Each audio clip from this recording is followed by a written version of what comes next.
So I compiled a few ideas that I think would be worth considering in terms of why it is clear that for those who are either in the paranoid state or in the state of analyzing the state of Maya, the condition of the apparent world, why it is indeed that the world is dying. And I think there are 7 main reasons for that, naturally. The first is that if we look around at the world, we are all experiencing the death of the principle of law. Okay? It was law, first in the form of dharma, spiritual law, the law of the Father, the law of God, that kept people honest, that kept cultures producing a goodness and fairness. It's law that is necessary to ensure freedom. You can have anarchy, but you can only have anarchy that works successfully if people have internalized the law, if they are following the golden rule, if they are nonviolent toward one another. Then indeed you don't need governmental superstructures to protect people. You don't need police. You don't need prisons. If everyone would follow the yogic yamas and niyamas, there would be no need for legal structures because the law would be embedded as culture itself. But once that got lost, then law had to become formalized. But the more it was formalized, the more then that the ego was able to use its cleverness to corrupt the letter of the law and make the fine print serve those who were in favor of inequality and oppression, etc. So the principle of law that is dependent upon the relationship of the human to the divine, of man to God, because the source of law, the divine right, not only of kings, but of powers of legitimate authority in whatever form they emerge, have to come from beings who have the wisdom, the purity of heart, the generosity of spirit that has come as a result of their yoga, of their renouncing the greed, the attachment, the favoritism, cronyism, all of the attributes of the ego that are the cause of the downfall and the loss of coherence of modern culture. So law as a principle of our being has to return to us, because once you get the corruption of law, it spreads through every faculty and institution of society, and it turns into its evil twin, its opposite. So you now have the medical industry that is no longer healing, but is actually killing people. You have the media that's supposed to spread information and truth that's spreading lies and disinformation. And you have religions that are producing heresies and dependence on matter rather than on spirit for the healing of the human being. And you have, in every institution, you have a corruption and a reversal of its original intention that is now serving greed and the powers that can intimidate by threatening violence, etc. And you have people collapsing, caving into the demands to act in ways that are clearly evil, or at least without concern for the ultimate consequences of their actions, and their concern is only their own immediate gain or survival. So once you have the fish, rots from the head down, so the society, once the government becomes lawless, which is the situation today, The institutions that should be protecting the law are violating it. They have become the lawless engineers of social collapse and destruction. And once that happens, then all egos mimetically feel the right to become lawless.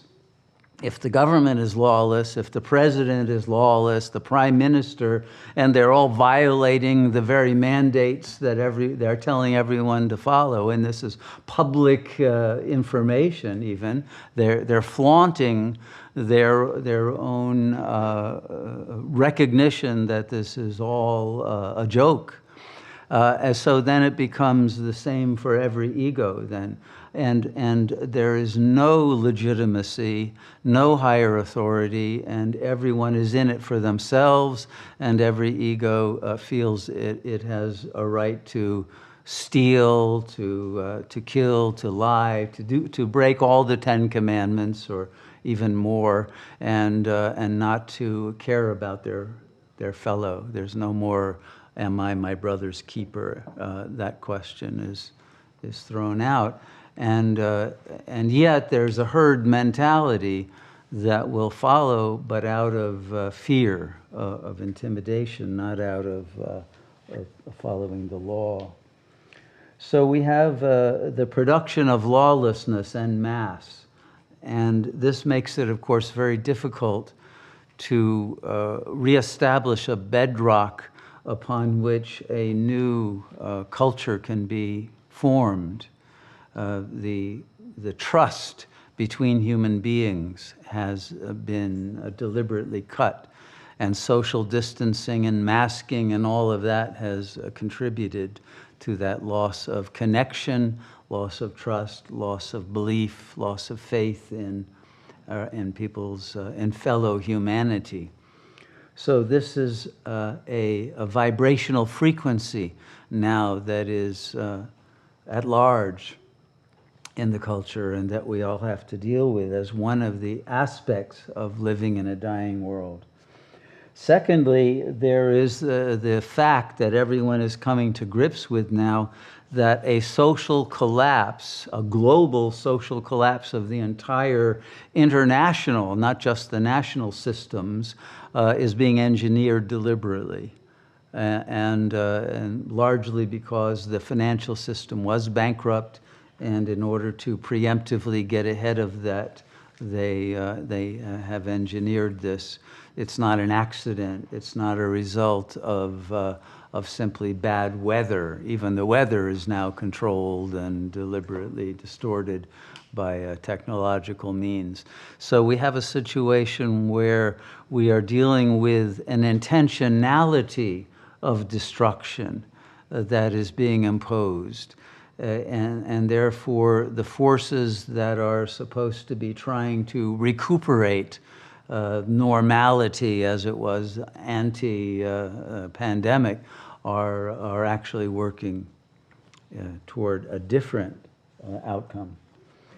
So this has already resulted largely in the destruction of the middle classes, of most small businesses, and of most, let's say, neighborhood cultures, grassroots connectivity, and the collapse is moving into every level of our lives, including destroying the bonds, the social bonds between among families, between members of a couple, and generational connectivity, gender connectivity, even identity being now thrown into chaos.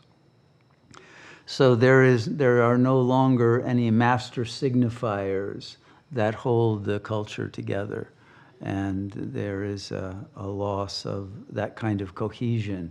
People being prevented from going to churches and synagogues allegedly because of the pandemic, to protect them, is also to cause a disconnect from those gatherings that would inspire and uplift the spirits of people. So there's a deliberate, depressive intention to create more anxiety, more despair, more hopelessness. And we're all dealing with that kind of a social vibration as well. Thirdly is the question of censorship. We all know about it, and we know how people are being kicked off of major platforms for quote-unquote unacceptable opinions, even if they are scientifically based, even if they are something that have been stressed by the mainstream at another time, but if they're not the current party line, they're out of bounds. And this goes along with a dumbed-down educational system that people have suffered with for a long time. But we have destroyed, literally, the human species' ability to think. And the feeling of the safety in thinking independently. You are punished for it. You are ridiculed. You are smeared. You are attacked. You are marginalized. You can be eliminated, and often with extreme prejudice. So the capacity for critical, independent thinking is being lost. You're being told what you must think. And this is nothing other than the turning of the world into a cult. It's very important that we understand this. Sat Yoga, which is often smeared as being a cult, is actually an anti-cult. The world is the cult in which you're no longer allowed to think. You're no longer allowed to question authority. You're no longer allowed to have ideas that are not acceptable to the mainstream. But once we lose our ability to think, our entire consciousness crumbles. It falls away. We fall into sleep. We lose what is truly best in us, truly alive in us. Our humanity is being destroyed by the censorship that is increasing and causing a disconnect in the conversations that we have together that enable us to have a meeting of the minds, to have a sense of unity, of understanding of what is real, what is true, what is valid. All of that is being destroyed by these propagandist disinformation methods that are now, of course, very high-tech and difficult to overcome.